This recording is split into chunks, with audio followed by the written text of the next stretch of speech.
Oh, well, look who found her baseball glove and a ball. She loves this new baseball story about Roberto Clemente. But first, Rose, we got to look at yesterday's assignment for a second. And then maybe we can play a little catch.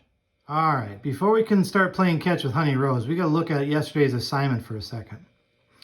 We were looking at the main idea from this page here, talking about where Puerto Rico was and telling a little bit about it. We're in that story, let's not forget, it's a biography. It's a story about a real person, Roberto Clemente, so it's a biography. It's in the non-fiction genres, the ones that are true, the ones that are about real things and real people. And so we were looking at this to try to find the main idea. And we had a lot of choices. But if you ask yourself, kind of like with Mrs. Who's song, if you ask yourself about the subject and the predicate of what's happening in that first paragraph, sometimes you can get your main idea, but just asking yourself, who or what is that paragraph about? So if I read this, Puerto Rico is one of the islands that stretch out like stepping stones from the southern tip of Florida into the warm blue sea. The island is beautiful, but for most of the people, life is hard. In the sky, the sun shines brightly. Foamy waves splash against the shore. Green mountains rise up from the sea.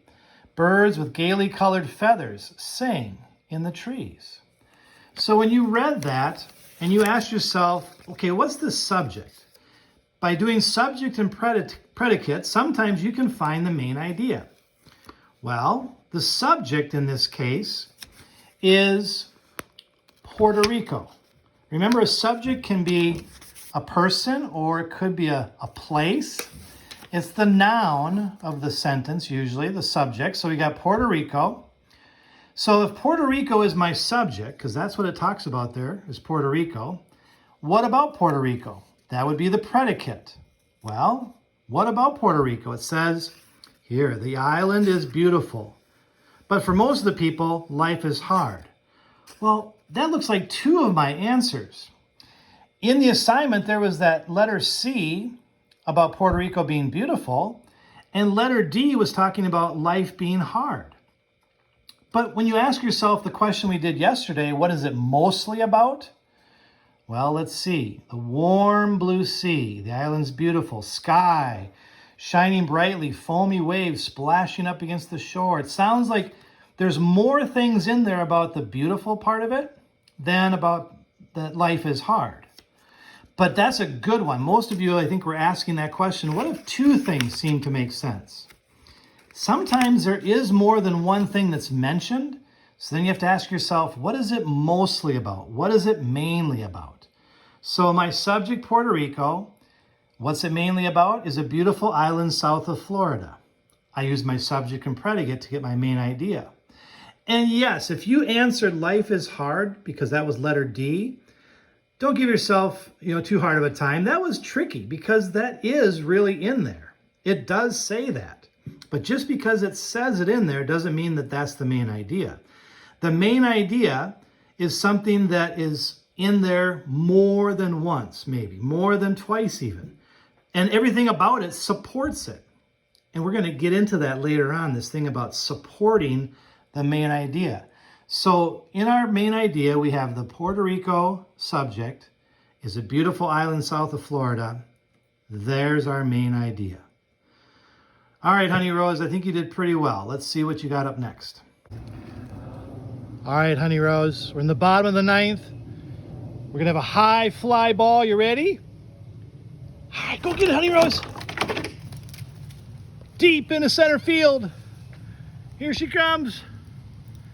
It's going to be a close plate at home. Well, in case you missed it, Honey Rose came flying back in after going back for a high fly ball in center field, bottom of the ninth inning. Unfortunately, running back in, she didn't quite get there in time, and so the runner was safe at home. But you know what? There's always another game, and Honey Rose will probably get them next time. So today, as we go back and look at this story about Roberto, we're going to work with another paragraph. It actually comes right from this page of the story. And we're going to use what we've learned so far, that question that we asked ourselves yesterday. What is this mostly about? What is it mostly telling me?